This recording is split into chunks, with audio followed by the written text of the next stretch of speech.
I have OPPO F9 and let me show you how to enter here the recovery mode on the following device.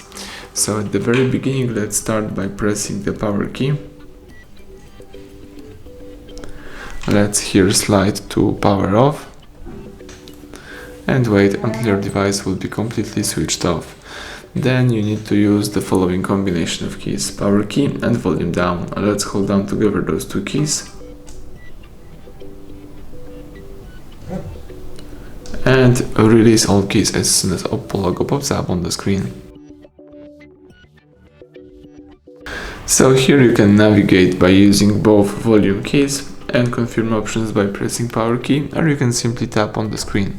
So let me choose English, and this is ColorOS recovery. Here you can, for example, install update from storage, you can use online update, you can perform wipe data. Here you can wipe data but keep the text messages, contacts and photos. Let's go back.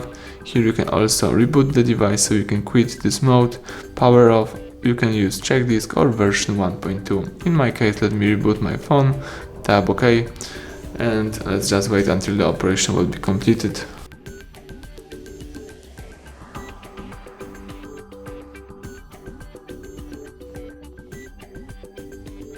Excellent, the home screen pops up, so it means that everything went well. Thank you for watching. Please subscribe our channel and leave a thumbs up under the video.